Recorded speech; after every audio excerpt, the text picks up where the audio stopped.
Arestado ng mga otoridad ang isang lalaki matapos nitong tagain ang isang senior citizen sa Poblacion East, Mualboal, Cebu nito lamang Marso 4 taong kasalukuyan bandang alas 7:25 ng gabi.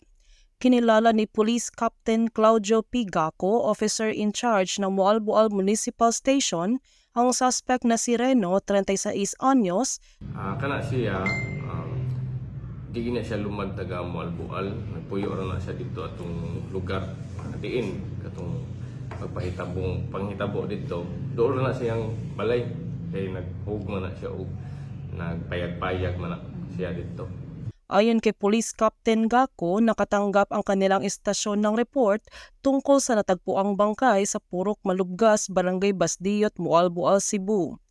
Base sa investigasyon, napag-alaman na ang bangkay na kinikilalang si Gumersinda, 75 taong gulang, ay biktima ng isang hacking incident na nangyari bandang 1:00 ng hapon nito lamang Marso 4 na kung saan nakahiwalay na ang ulo at kamay sa katawan at nagtamo ng mga sugat sa kanang binti.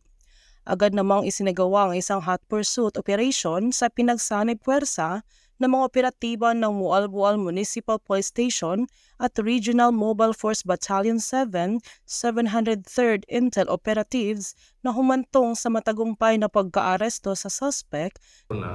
Ato na yung nag-gather ata ng mga ebidensya, batok ani atong suspect. So karon na process na sa Soko. So amo na nang ihatod karon sa crime lab. Ganina ihatod sa crime lab. So nangandami sa pagpaila ng kaso of murder. So hopefully ma-kompleto na tanang mga papel.